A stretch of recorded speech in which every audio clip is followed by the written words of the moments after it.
പോയി, ഏത് മാടക്കട, ഇവിടെ ഒരുപാട് ആളുകൾ വന്ന് ഒരുപാട് വണ്ടിയൊക്കെ പോയിട്ടുണ്ടെങ്കിലും 2-3 ദിവസം കഴിഞ്ഞാലും അത് ട്രേസ് ചെയ്യാനായിട്ട് ലോകത്ത് ഒരു ഇൻസ്ട്രുമെൻറ്റിനും സാധിക്കാത്തതാണ് സാധാരണ ഒരു പട്ടി. നമ്മൾ സാധാരണ വില പറഞ്ഞതിന് നമ്മൾ പറയുന്ന ഒരു മൃഗമാണ് അത് ഐഡൻറ്റിഫൈ ചെയ്യുന്നത്. നിങ്ങളിവിടെ ഈ കള്ളനെയൊക്കെ പിടിക്കുന്ന അങ്ങനെ, അത് കഴിഞ്ഞ് അവിടെ മടക്കട കയറി, അവിടെ കയറി, ഇവിടെ കയറി എന്നൊക്കെ ഐഡൻറ്റിഫൈ ചെയ്യുന്നത് നമ്മുടെ വ്യക്തിത്വവുമായി അഭേദ്യമായി ബന്ധമുള്ളത് എന്തോ ഒന്ന് അവശേഷിപ്പിച്ചിട്ടാണ് പോകുന്നത്. പക്ഷെ നിങ്ങൾക്ക് കാണാൻ പറ്റുന്നുണ്ടോ? പറ്റുന്നില്ല. അപ്പോഴാണ് നമ്മുടെ വീട്ടിൽ ആരെങ്കിലുമൊക്കെ മരിച്ചാൽ നമ്മൾ കട്ടിലൊക്കെ ഒരുക്കി മെഴുകുതിരിയൊക്കെ കത്തിച്ച് വലിയ ബുദ്ധിയുള്ളവർ വിചാരിക്കും, എന്തിനാ ഇങ്ങനെയൊക്കെ ചെയ്യുന്നേ, മരിച്ചു കഴിഞ്ഞ് അങ്ങ് പോയില്ലയോ?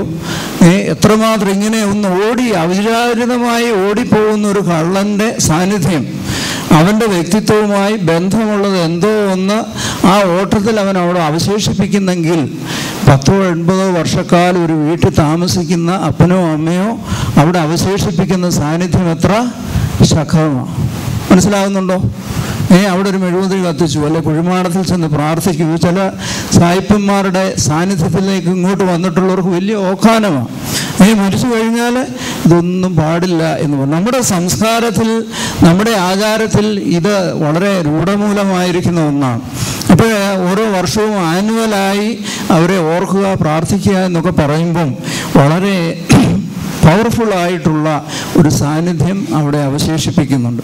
അപ്പം നമുക്ക് കാണാനായിട്ട് സാധിക്കത്തില്ല എങ്കിലും നമ്മൾ കാണാത്ത പല കാര്യങ്ങളും ഇവിടെ നടക്കുന്നു. അതുകൊണ്ടാണ് എബ്രായ ലേഖന കർത്താവ് പറഞ്ഞത്, ഈ ദൃശ്യമായ ഈ കാണുന്ന ലോകത്തിന് ദൃശ്യമായതല്ല കാരണം എന്ന് വരുമാറ് ലോകം അവൻ്റെ വചനത്താൽ സൃഷ്ടിക്കപ്പെട്ടു. പരിശുദ്ധനായ പരിമല തിരുമേനി 108 വർഷത്തിന് മുമ്പ് ഈ ലോകം വിട്ട് കടന്നുപോയ ആളാണ്. രോഗിയായിട്ട് ബലഹീനനായിട്ട് മരിച്ചുപോയ ആൾ. നിങ്ങൾ നാട്ടിൽ വന്നു കഴിഞ്ഞാൽ നിങ്ങളുടെ ബന്ധുവീട്ടിൽ പോയില്ലേലും പരിമല വരെ പോകും, ഇല്ലേ? പോകത്തില്ലേ? ആരെങ്കിലും വിളിച്ചിട്ടാണ് പോകുന്നത്? അവിടെ ചെന്നാൽ കാപ്പി കിട്ടുമോ? ഒന്നും കിട്ടത്തില്ല. പക്ഷേ നമ്മൾ അവിടെ പോകും. അപ്പം എന്താ അവിടെ അവശേഷിച്ചിരിക്കുന്നത്? എന്തോ ഒരു കാതൽ, ഒരു ഒരു ഒരു ഒരു ഒരു ഒരു ശക്തി അവിടെ അവശേഷിച്ച്. അത് തീർത്ഥാടന കേന്ദ്രങ്ങളിലെല്ലാം ഉണ്ട്. ഈ മുമ്പേ പറഞ്ഞതുപോലെ നിങ്ങൾ കസേരയിൽ ഇരുന്ന് വെച്ച് പോകുമ്പം എന്തോ ഒന്ന് അവശേഷിപ്പിക്കുന്നു എന്നൊരു ശകലം ബോധം നിങ്ങൾക്ക് വന്നിട്ടുണ്ട്, അല്ലേ? അങ്ങനെ ആകുമ്പോൾ ലക്ഷക്കണക്കിന് ആളുകൾ വന്ന് കണ്ണുനീരോടുകൂടി പ്രാർത്ഥിക്കുന്ന ഒരു സ്ഥലം, ഇറ്റ് ഈസ് മോർ ഡൈനാമിക്. അതിലൂടെ നിങ്ങളൂടെ കയറി പോകുമ്പോൾ നിങ്ങൾക്കും ആ ശക്തിയുടെ ഒരു പ്രസരിപ്പ് ലഭിക്കും. അതുകൊണ്ടാണ് ഒരു സമാധാനവും ആ കബറിങ്കിൽ നിന്ന് പ്രാർത്ഥിക്കുമ്പോൾ ലഭിക്കുന്നത്. അപ്പം മരണം കൊണ്ട് ഇത് തീർന്നു പോകുന്നില്ല, അല്ലേ? ഇപ്പോൾ ചില പള്ളികൾ, ചില സഭകളുടെ പള്ളികൾ സ്ഥലപ്പേരിടും, യെരുശലേം, താബോർ, അങ്ങനെയൊക്കെ. പക്ഷെ ആളുകളുടെ പേരിടത്തില്ല. കാരണം സായിപ്പിൻ്റെ സംസ്കാരം അനുസരിച്ച് മരിച്ചു കഴിഞ്ഞാൽ ഒന്നുമില്ല. ഈ മരണം കൊണ്ട് ഇത് തീരുന്നില്ല. അതുകൊണ്ടാണ് പൗലോസ്ലീഹ പറയുന്നത്, ഭൗതിക ശരീരം ഉണ്ടായെങ്കിൽ ആത്മീയ ശരീരമുണ്ട്. പക്ഷെ നമ്മൾ ഈ ഭൗതിക ശരീരം നമ്മൾ കാണുന്നതാണ്, അല്ല? രാവിലെ എണ്ണിച്ച് ഇവിടെ നടക്കാനൊക്കെ പോകുമോ? ഇപ്പം നമ്മുടെ നാട്ടിൻപുറത്തെ ഒരു സ്ഥിരം ഇതാണ്, നൈറ്റിയൊക്കെ ഇട്ട് രാവിലെ എണ്ണിച്ച് ഇങ്ങനെ ലെഫ്റ്റ് റൈറ്റ് ഒക്കെ നടക്കുന്നത് കാണും. എന്തിനാ? ഈ നശിച്ചു പോകുന്ന ശരീരത്തെ സംരക്ഷിക്കാൻ വേണ്ടിയാണ്. ഇപ്പോൾ ഡോക്ടർ പറയുക പാവയ്ക്കാനീര് കുടിക്കണമെന്ന് പറഞ്ഞാൽ അതിന് കയ്പ് പോരായെങ്കിൽ ചെന്നിനായും കൂടെ കലക്കി കുടിക്കും. എന്താ? നമ്മൾ ഈ നശിച്ചു പോകുന്ന ശരീരത്തെക്കുറിച്ച് നമുക്ക് വലിയ കൺസേണാണ്. ഇതിന് ആരോഗ്യം ഉണ്ടാകണം, ഇതിന് ഊർജ്ജസ്വലത ഉണ്ടാകണം. അതുകൊണ്ട് പ്രാർത്ഥിക്കാമെന്ന് പറഞ്ഞാൽ പ്രാർത്ഥിക്കുകയില്ല, കുമ്പിടണമെന്ന് പറഞ്ഞാൽ കുമ്പിടില്ല, നൊയമ്പ് നോക്കണമെന്ന് പറഞ്ഞാൽ നോക്കില്ല. പക്ഷെ ഡോക്ടർ പറഞ്ഞാൽ തലകുത്തി നിൽക്കണമെന്ന് പറഞ്ഞാൽ തലകുത്തി നമ്മൾ നിൽക്കും. ഈ ഭൗതിക ശരീരത്തെക്കുറിച്ച് നമ്മൾ വളരെ കൺസേൺഡാണ്. എന്നാൽ ഈ ആത്മീയ ശരീരത്തെക്കുറിച്ച് നമ്മൾ അശേഷം പിന്നെ വല്ലപ്പോഴും ഒക്കെ ഇങ്ങനെ പള്ളിയിലൊക്കെ പോയി ഇങ്ങനെ പോകുന്നതുകൊണ്ട് ആ അക്കൗണ്ട് വല്ലതുമൊക്കെ കിടക്കുന്നതുകൊണ്ടാണ് നമ്മളിങ്ങനെ കടന്നു പോകുന്നു, അല്ലേ? ഈ ചില ആക്ഷൻസൊക്കെ, ഈ അന്തരീക്ഷം എന്ന് പറയുന്നത് നമ്മൾ പ്രാർത്ഥിക്കുമ്പോൾ നമ്മൾ അറിയാതെ വലിയൊരു ഡിപ്പോസിറ്റ് ഇവിടെ കിടപ്പുണ്ട്. ഇപ്പോൾ പാശ്ചാത്യ ലോകത്ത് ഏറ്റവും കൂടുതൽ ഗവേഷണം നടക്കുന്നത് ഈ അന്തരീക്ഷത്തിൽ നിന്ന് ശബ്ദം വേർതിരിച്ചെടുക്കാൻ. ഇച്ചിരി കഴിയുമ്പോഴത്തേക്ക് ഒരു 10-25 വർഷം കഴിയുമ്പം ഇപ്പോഴത്തെ മൊബൈൽ പോലുള്ള സാധനം അവർ കണ്ടുപിടിക്കും. അതായത് ഇത് തിരുമേനി പ്രസംഗിച്ചതാണ്, അതായത് ഇത് അമ്മച്ചി പറഞ്ഞതാണ്, കർത്താവ് പറഞ്ഞു ഓർത്തോളം നീ മറയ്ക്കകത്ത് പറഞ്ഞത് പെരമുകളിൽ പോഷിക്കും. ഇപ്പം നമ്മൾ കൂടുതൽ എക്സ്പോസ്ഡ് ആയിക്കൊണ്ടിരിക്കുക. ഞാനത് പറഞ്ഞില്ലെന്ന് പറയാനായിട്ട് ഒക്കുകയില്ല. കാരണം ഇപ്പോഴത്തെ ചിത്രങ്ങളും മറ്റു പല സംവിധാനങ്ങൾ കൊണ്ട് മനുഷ്യൻ കൂടുതൽ ഇതിന് നിയന്ത്രണ വിധേയനായിക്കൊണ്ടിരിക്കുകയാണ്. പഴയ ഒരു 10-50 വർഷം മുമ്പ് ഒരാൾ അനുഭവിച്ച ഒരു സ്വാതന്ത്ര്യം, ഒരു വീട്ടിൽ ചെന്ന് കഴിഞ്ഞാൽ ബാത്റൂമിൽ പോകാൻ പേടിയാ, കുളിക്കാൻ പേടിയാ, കിടക്കാൻ പേടിയാ, എവിടെയാണ് ക്യാമറ വെച്ചിരിക്കുന്നത്, എന്തോ ടേപ്പ് ചെയ്യുന്നത്, ഫോൺ വിളിച്ചാൽ പേടിയാണ്. കാരണം അത്രമാത്രം നമ്മൾ ഇതിൻ്റെ വിധേയമായി നിന്നുകൊണ്ടിരിക്കുകയാണ്. അതുകൊണ്ട് എനിക്ക് പറയാനുള്ളത്, നമ്മൾ ഈ നശിച്ചു പോകുന്ന ഈ ശരീരത്തെക്കുറിച്ച് നമ്മൾ വളരെ കൺസേൺഡ് ആണെങ്കിൽ ഇതിനപ്പുറം നമ്മോട് ചേർന്ന് നിൽക്കുന്ന ആത്മീയ ശരീരത്തെക്കുറിച്ച് നമുക്ക് നല്ല ബോധ്യമുണ്ടാകും. അതിനാണ് നോയമ്പ് നോക്കണം, പാകതയായി നിൽക്കണം. ഈ ഓരോ അവസരത്തിലും നമ്മൾ ആളുകളിൽ നിന്ന് അനുഗ്രഹം യേശു ക്രിസ്തുവിനെ കുറിച്ച് പറയുന്നവൻ ദൈവത്തിൻ്റെയും മനുഷ്യൻ്റെയും കൃപയിൽ മുതിർന്നു. മനുഷ്യനും അനുഗ്രഹിക്കാൻ പറ്റത്തില്ലേ? എന്താ പറഞ്ഞ അനുസരിച്ചാണ്. ഇപ്പം നമ്മളൊരു ബസ്സിലോട്ട് കയറുക, ഒരു പെങ്കൊച്ച് റോഡിലോട്ട് നോക്കിയിരിക്കുകയാണെങ്കിൽ ഒന്ന് സീറ്റ് എഴിഞ്ഞു കൊടുക്കല്ലേ, അപ്പോൾ അമ്മച്ചി പറയും, അയ്യോ അമ്പട അവിടെ ഒരു ഇരിപ്പ് കണ്ടില്ലേ, ഒന്നും പറയത്തില്ല, മനസ്സിലെങ്കിലും ഓർക്കും. അതേസമയം അമ്മച്ചി ഇങ്ങോട്ട് കയറി വരുന്നത് കാണുമ്പോഴത്തേക്ക് ചാടി എണ്ണി അമ്മച്ചി ഇവിടെ, അയ്യോ മോളെ ദൈവം അനുഗ്രഹിക്കാൻ. ഇത് ഒരു ഡിപ്പോസിറ്റായിട്ട് ഇങ്ങനെ കിടക്കും. ചിലർക്ക് ഈ പോസിറ്റീവ് എനർജി ഇങ്ങനെ കൂടിയിരിക്കുമ്പോൾ അവരെന്തോ പറഞ്ഞാലും അങ്ങ് നടക്കും, അല്ലേ? കർത്താവ് പറഞ്ഞു, നിങ്ങൾ ഈ മരത്തോട് ഇവിടെ നിന്ന് പറഞ്ഞ് അപ്പുറത്തോട്ട് പോകാൻ പറഞ്ഞാൽ നമുക്ക് വിശ്വാസമില്ലാത്തതുകൊണ്ട് മരമൊക്കെ അവിടെ നിൽക്കുന്നു, അല്ലെല്ലാം പറഞ്ഞ് ഇപ്പുറത്ത് വരാൻ നമ്മൾ പ്രാർത്ഥിച്ചേനും. അപ്പോൾ അത്രമാത്രം പവർഫുള്ളാണ് നമ്മുടെ ജീവിതത്തിൽ നമുക്ക് ലഭിക്കുന്നത്. അത് എത്രമാത്രം ഫോക്കസ് ചെയ്യുന്നുവോ അത്രമാത്രം പവർഫുള്ളായി നമുക്ക്. അതുകൊണ്ട് ആ കുഞ്ഞുങ്ങളെ അനുഗ്രഹിക്കണം, അവരെ ശപിക്കരുത്. ഇപ്പോൾ കേട്ടില്ല, ചിലത് ഒന്ന് പറഞ്ഞ് രണ്ടാമത്തേന് ഉടനെ അങ്ങ് ശപിക്കുക, അയ്യോ അല്ലേ? ചില പിള്ളേർ പറയും, അപ്പനുണ്ടായതിനു ശേഷം എനിക്ക് ഉടം പിടിച്ചിട്ടില്ലെന്ന് പറയുന്നത് കേൾക്കാം, അല്ലേ? എന്ന് പറയുന്നത് പോലെ അനുഗ്രഹിക്കുക, ശപിക്കാതെ അനുഗ്രഹിക്കുക, നിങ്ങളുടെ ഹൃദയം തുറന്ന് സ്നേഹിക്കുവാനായിട്ട് സാധിക്കണം. അപ്പം ഈ ആത്മീയ മനുഷ്യൻ അതിനെ കൊണ്ടുപോകാൻ പറ്റുന്നത് നഷ്ടപ്പെട്ടു പോകാത്ത നിക്ഷേപമാണ്. ഇവിടെ സച്ചിൻ തെണ്ടുൽക്കർ, സമയമായോ? ഞാൻ പെട്ടെന്ന് നിർത്തിയേക്കാം. അവൻ്റെ ബർത്ത്ഡേക്ക് ഒരുപാട് ആളുകൾ സമ്മാനങ്ങളൊക്കെ കൊണ്ടു കൊടുത്തു. അവൻ്റെ അപ്പൻ വന്നേച്ച് പറഞ്ഞു, മോനെ നീ ഒരുപാട് സമ്പാദ്യമൊക്കെ ഉണ്ടാക്കുന്നുണ്ട്, പക്ഷേ നഷ്ടപ്പെട്ടു പോകാത്ത സമ്പാദ്യം നീ ഉണ്ടാക്കണം. നഷ്ടപ്പെട്ടു പോകാത്ത സമ്പാദ്യം. ഇവിടെ ഇരിക്കുന്ന നമ്മളെല്ലാവരും, തിരുമേനി, അച്ഛന്മാരും ജനങ്ങളും എല്ലാം ഏതെങ്കിലും വിധത്തിൽ നമ്മുടെ നിക്ഷേപം സൂക്ഷിച്ചു വെക്കാനായിട്ട് ആഗ്രഹിക്കുന്നുണ്ട്. നമ്മുടെ അധ്വാനം അത് നമ്മുടെ അടുത്ത തലമുറയ്ക്ക് ലഭിക്കുവാനായിട്ട് ചിലർ സ്വർണ്ണമാക്കി വെക്കും, ചിലർ റബ്ബറും തോട്ടം മേടിക്കും, ചിലർ മറ്റു പല വിധത്തിലുള്ള ഏതെങ്കിലും ബാങ്കിൽ നിക്ഷേപിക്കും. ഈ നിക്ഷേപങ്ങളെല്ലാം സൂക്ഷിച്ചു വെക്കും. കാരണം എന്താ? ഇത് എനിക്കും എൻ്റെ അടുത്ത തലമുറയ്ക്കും പ്രയോജനപ്പെടും. പക്ഷെ പല നിക്ഷേപവും പ്രയോജനപ്പെട്ടു എന്ന് വരികയില്ല. ചില നിക്ഷേപം നമ്മുടെ ജീവന് തന്നെ അപകടകരം. ഇപ്പം നമ്മുടെ നാട്ടിലൊക്കെ എല്ലാ വീട്ടിലും വല്യപ്പനും വല്യമ്മയും മാത്രമേ ഉള്ളൂ. പത്രം വായിക്കുമ്പോൾ രാത്രി കിടക്കുമ്പോൾ ഉറക്കം വരികയില്ല.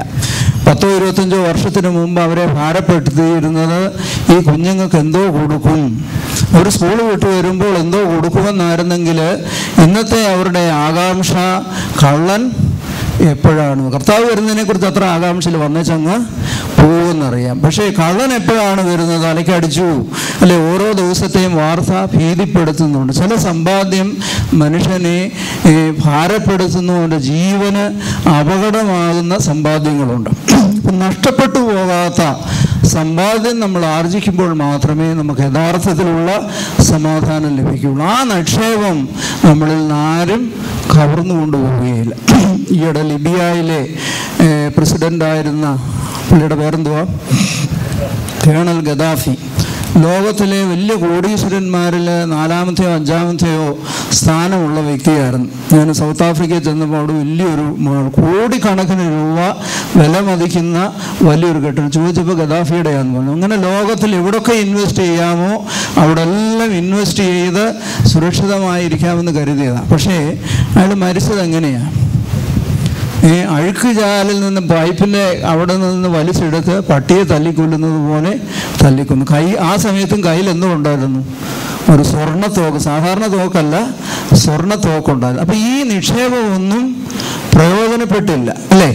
ആ നിക്ഷേപമെല്ലാം മറ്റുള്ളവർ കൊണ്ടുപോയെന്ന് മാത്രമല്ല, തൻ്റെ ജീവന് അത് അപകടകരമാണ്. അപ്പം നമ്മൾ ആർജിക്കുന്ന നിക്ഷേപം ഏത് തരത്തിലുള്ള നിക്ഷേപമാണ്? നഷ്ടപ്പെട്ടു പോകാത്ത നിക്ഷേപമാണ് എങ്കിൽ അത് നമ്മളിൽ നിന്ന് ആരും അപഹരിച്ചു കൊണ്ടുപോകില്ല. അത് നമുക്ക് സമാധാനവും സ്വസ്ഥതയും നൽകും. പരിമല തിരുമേനി ഇവിടെ ആർജിച്ച ആ സമ്പാദ്യം അതാരും കൊണ്ടുപോകുന്നില്ല. കോടിക്കണക്കിന് ആളുകളാണ്. നിങ്ങൾ ഒരു ആഴ്ച അവിടെ നിന്ന് പോയി വൈകിട്ടൊന്നും ഇരുന്നാൽ അറിയാം, എത്രയോ ആളുകളാണ് മനപ്രയാസത്തോടെ കണ്ണീരോടുകൂടി ആ കബറിങ്കിൽ വന്ന് പ്രാർത്ഥിക്കുന്നത്. ഇതൊരു സാധാരണ മനുഷ്യൻ ഒരു പുസ്തകം പോലും എഴുതിയിട്ടില്ല, അല്ലെങ്കിൽ അതുപോലെയുള്ള വലിയ പ്രാഗൽഭ്യം ഒന്നും തെളിയിച്ചിട്ടില്ല. വളരെ സാധാരണ മനുഷ്യനാണ്. പക്ഷേ ആത്മീയ മനുഷ്യൻ, ആത്മാവിൻ്റെ ബലം, ആ നിക്ഷേപം വളരെ ശക്തമായതുകൊണ്ടാണ് അനേകം ആളുകൾ, നിങ്ങൾക്കൊക്കെ വ്യക്തിപരമായിട്ട് നിങ്ങളുടെയൊക്കെ ജീവിതത്തിൽ അനുഗ്രഹം ലഭിച്ചതിൻ്റെ സാക്ഷ്യം പറയാൻ ഒരുപാട് കാണും. നിങ്ങൾക്കൊക്കെ അനുഗ്രഹം വലിച്ചാലും അത് വലിയൊരു നിക്ഷേപമായിട്ട് ഇരിക്കുന്നു. അതുകൊണ്ട് നഷ്ടപ്പെട്ടു പോകാത്ത നിക്ഷേപം ആർജിക്കുമ്പോഴാണ് നമ്മൾ യഥാർത്ഥത്തിൽ നമ്മൾ വളരെ ശ്രേഷ്ഠരായി തീരുന്നത്. ഉസ്താദ് തിരുമേനി കഴിഞ്ഞ പരിമല പെരുന്നാളിൽ പ്രസംഗിച്ചു. എൻ്റെ അമ്മ എനിക്ക് വേദപുസ്തകം തന്നു, എൻ്റെ അമ്മ എന്നെ പ്രാർത്ഥിക്കാൻ പഠിപ്പിച്ചു. പ്രാർത്ഥിക്കാത്ത വീട് ക്രിസ്ത്യാനിയുടെ വീടല്ല എന്ന് പറഞ്ഞ് അദ്ദേഹം പ്രസംഗിച്ചത് എല്ലാവരും ശ്രദ്ധിച്ചു. ഇന്ന് അമ്മമാർ കൊടുക്കുന്ന മൊബൈലോ മറ്റു വല്ലതുമായിരിക്കും. പ്രാർത്ഥിക്കാൻ അവരെ പഠിപ്പിക്കുന്നില്ല. പ്രാർത്ഥന ജീവിതത്തിലും കുടുംബത്തിലും ഇല്ലാതായിരിക്കും. ഈ കുഞ്ഞുങ്ങളോട് പറയണേ, ഈ കാണുന്നത് മാത്രമല്ല, ഇതിനപ്പുറത്തൊരു ഒരു യാഥാർത്ഥ്യമുണ്ട്. ഈസ്റ്റിലൊക്കെ അപ്പനിരിക്കുന്ന കസേരയിൽ പിള്ളേരാരും വന്നിരിക്കത്തില്ല. ഇരിക്കുമോ? നിങ്ങളുടെയൊക്കെ കുഞ്ഞുനാളിൽ. പക്ഷെ അപ്പൻ അവിടെ ഇല്ല എങ്കിലും ഫിസിക്കലായിട്ട് പ്രസൻ്റ് അല്ലല്ലോ ഇരിക്കുകയില്ല. അതായത് സായിപ്പനാണെങ്കിൽ അവൾ കയറിയിരിക്കും. അപ്പം വരുമ്പോൾ ആ ഡാഡി ഇരുന്നോളാൻ പറയും. ഇവർക്ക് ഇതിനെക്കുറിച്ചൊരു ബോധ്യമില്ല. അതുകൊണ്ട് പാശ്ചാത്യ സംസ്കാരത്തിൽ വളർത്തപ്പെടുന്നവർ തിന്നുക, കുടിക്കുക, ആനന്ദിക്കുക, നമ്മൾ മരിക്കും. എന്നാൽ പൗരസ്ത്യ സംസ്കാരം ഇതെല്ലാം വിശകലനം ചെയ്യുവാനോ തെളിയിക്കുവാനോ ശ്രമിക്കാതെ ആ ജീവിതത്തിൻ്റെ അനുഭവത്തിലൂടെ അവർ ഒരു കുടുംബം കെട്ടിപ്പടുക്കുന്നു. കുടുംബം ഒരു സ്വർഗമാണ്. ആ കുടുംബത്തിൽ രൂപപ്പെടുന്ന സമാധാനം ആ അന്തരീക്ഷത്തെ മുഴുവൻ സമാധാനമുള്ളതാണ്. ഒരു കുടുംബത്തിൽ അസമാധാനം വന്നാൽ ആ അന്തരീക്ഷം മുഴുവനും പൊള്യൂട്ടഡാവും. നമ്മൾ ഈ റാസയ്ക്കൊക്കെ പോകുമ്പം ഞാൻ മുമ്പേ പറഞ്ഞതുപോലെ ഒരു കള്ളൻ അവിചാരിതമായി ഓടിപ്പോകുമ്പോൾ അവശേഷിപ്പിക്കുന്ന ആ സാന്നിധ്യം 2-3 ദിവസം അവിടെ അവശേഷിക്കുന്നെങ്കിൽ ഒരു പ്രത്യേക ലക്ഷ്യത്തിന് വേണ്ടി പ്രാർത്ഥനയോടെ നിങ്ങൾ ഒരു പ്രദേശത്തെ വലം വെക്കുമ്പോൾ അവിടെ അതിന് ചുറ്റും ഒരു ശക്തിയുടെ വലയം സൃഷ്ടിക്കുന്നുണ്ട്. അത് ഇതിനകത്തൂടെ നടക്കുന്നവർക്ക് ചിലപ്പോൾ ഫീൽ ചെയ്തെന്ന് വരത്തില്ല. ചിലപ്പോൾ മാടക്കടയിൽ ചെരുപ്പ് ഊരി ഇങ്ങനെ നിൽക്കുന്നവരിലായിരിക്കും ആ അനുഗ്രഹം ഒഴുകുന്നത്, അല്ലേ? കർത്താവ് ഒരിക്കൽ നടന്നു പോയപ്പം ശിഷ്യന്മാരും പ്രധാനപ്പെട്ടവരും ഒക്കെ തൊട്ട് ഉരുമിയും ഒക്കെ വർത്തമാനം പറഞ്ഞു പോയി. പക്ഷെ ഒരു സ്ത്രീ വന്ന് അവൻ്റെ ശരീരത്തെ തൊടാനുള്ള ധൈര്യമില്ലായിരുന്നു, വസ്ത്രത്തെ തൊടാനുള്ള ധൈര്യമില്ലായിരുന്നു. ആ ലേസിൻ്റെ അറ്റത്ത് വന്ന് തൊട്ടു. അവളിലേക്ക് അനുഗ്രഹം വഴി ആരോ എന്നെ തൊട്ടു എന്ന് പറയത്തക്ക വിധത്തിൽ ദൈവത്തിൽ നിന്ന് അനുഗ്രഹം വഴി. അതുകൊണ്ട് ഈ ഒരു ഫിസിക്കൽ വേൾഡും അതുപോലെ സ്പിരിച്വൽ വേൾഡും ഇത് സമഞ്ജസമായി ഒന്നിച്ച് സമ്മേളിക്കുന്നതാണ് നമ്മുടെ വീട്. നമ്മുടെ വീട്ടിലെ പ്രാർത്ഥന, പല വീടുകളിലും പ്രാർത്ഥനയില്ല. ടി വിയിലൂടെ കാണുന്ന ചിത്രങ്ങളും ശബ്ദങ്ങളും ആ അന്തരീക്ഷം മുഴുവൻ നിറഞ്ഞിരിക്കുകയാണ്. മുമ്പേ പറഞ്ഞതുപോലെ ആ വീട്ടിൽ ഒരിക്കലും ഒരു സ്പിരിച്വൽ പ്രസൻസ് നിലനിൽക്കാനായിട്ട് സാധിക്കുന്നത്. ഇതൊക്കെ മാറ്റാനായിട്ട് ആർക്കാണ് സാധിക്കുന്നത്? അമ്മയ്ക്കാണ് സാധിക്കുന്നത്. അമ്മ അവിടെ നിന്ന് പ്രാർത്ഥിക്കുന്ന, ഹൃദയം തുറന്ന, തെളിമയാർന്ന ഒരമ്മ ഒരു വിളക്കായി അവിടെ നിൽക്കുമ്പോൾ അന്തരീക്ഷം മുഴുവനും പ്രകാശമായി തീരും. അതിനെ പോകുന്ന കുഞ്ഞുങ്ങൾക്ക് ആ അനുഗ്രഹം ലഭിക്കും. അതുകൊണ്ടാണ് കാരണവർ പറയുന്നത് തള്ളയെ നോക്കണം. അവർ പ്രാർത്ഥിക്കുന്നതാണെങ്കിൽ ആ കുടുംബം. അതുകൊണ്ട് സ്ത്രീത്വം എന്ന് പറയുന്നത് ഈ വിധത്തിൽ ഒരു കുടുംബത്തെ താങ്ങി നിർത്തുന്നു. അല്ലാതെ ലോകം മുഴുവനും നടന്ന് പാശ്ചാത്യ പറയുന്ന പോലെ ആണും പെണ്ണും തുല്യരാണ് എന്ന് പറഞ്ഞ് ഗോദായിലേക്ക് ഇറങ്ങുന്നതല്ല. ഒരു കുടുംബമാണ്, അല്ലെ? അനന്യാസും സഫീറയും ഇതിൻ്റെ കുടുംബമായി ഒന്നിച്ച് വരുന്നതിനെ കുറിച്ച് പറയുന്നത് പോലെ ഒരു കുടുംബം ഒരു യാഥാർത്ഥ്യമാകുകയും അവിടെ ആ സ്ത്രീത്വം യഥാർത്ഥത്തിൽ ആ കുടുംബത്തിന് മജ്ജയും ഓജസ്സും ശക്തിയും സമാധാനവും നൽകുന്ന ഒന്നാണ്. അത് ശരിക്കും റിയലൈസ് ചെയ്യുന്നത് പഴയ കാലത്തെ അമ്മമാരാണ്. അവർ നൊന്ത് 10-12 കുഞ്ഞുങ്ങളെ പ്രസവിച്ച് അവരെയെല്ലാം വളർത്തി അവരെയൊക്കെ വിവിധ രംഗങ്ങളിലൊക്കെ ആയി ആ വീട്ടിൽ എപ്പോഴും വിളക്കായി ഇരിക്കുന്ന അമ്മ ആ അന്തരീക്ഷത്തെ മുഴുവൻ പവിത്രമാക്കുകയാണ്. ആ കുടുംബത്തിൽ അവിടെ കയറുമ്പോഴേ ഒരു പ്രാർത്ഥനയുടെ ഗന്ധം അനുഭവപ്പെടും. ഇന്ന് മറ്റു ചിലയിടത്ത് ചിക്കൻ്റെ മണമായിരിക്കും, അല്ലെങ്കിൽ വഴക്കിൻ്റെ മണമായിരിക്കും, അല്ലെങ്കിൽ വിസ്കിയുടെയും ബ്രാൻഡിയുടെയും ഒക്കെ. ഇപ്പോഴും നമ്മുടെ നാട്ടിലൊക്കെ ഞങ്ങൾ ഈ കാറിൽ പോകുമ്പം ഞങ്ങളെയൊക്കെ വളരെ ദുഃഖിപ്പിക്കുന്ന ഒന്നാണ് ഈ ബിവറേജിൻ്റെ മുമ്പിലുള്ള വലിയൊരു ക്യൂ. എത്ര വില കൂട്ടിയാലും അവർ സമരം ചെയ്യത്തില്ല. വളരെ ശാന്തമായിട്ട് നല്ല ചെറുപ്പക്കാർ, ഒരു പെരുന്നാളോ ഒരു അവധിയോ അല്ലെങ്കിൽ മറ്റെന്തെങ്കിലും ഉണ്ടെങ്കിൽ വളരെ തിങ്ങി നിറഞ്ഞ് നിൽക്കുകയാണ്. അവിടെ ആ ക്യൂവിൽ നിന്നുകൊണ്ട് കാണിക്കും, തിരുമേനി ഞങ്ങൾ ഇവിടെ നിൽപ്പുണ്ട്.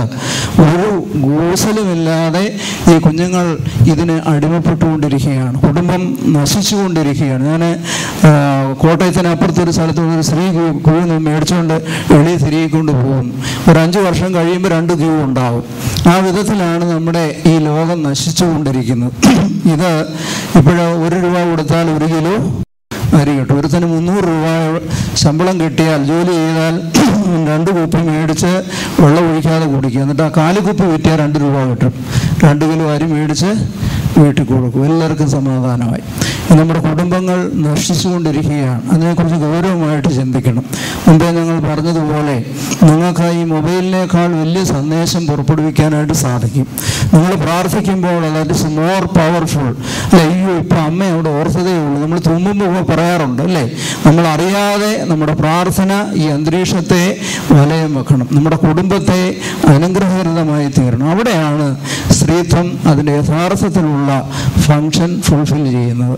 അത് മനസ്സിലാക്കുവാനും ഒരു കുടുംബത്തിൻ്റെ വിളക്കായി, അനുഗ്രഹത്തിൻ്റെ സ്രോതസ്സായി, കുഞ്ഞുങ്ങളുടെ അനുഗ്രഹത്തിന്, ശ്രേയസ്സിന് കാരണഭൂതയായി തീരുവാൻ ഒരമ്മയ്ക്ക് എപ്പോഴും സ്വയം സമർപ്പിക്കുവാനായിട്ട് സാധിക്കുമോ ആ അവസരത്തിലാണ് ആ കുടുംബം ശ്രേയസ്കരമായി തീരുന്നത്. സ്ത്രീത്വം വ്യക്തിത്വമുള്ളതായി ധന്യമായി തീരുന്നത്.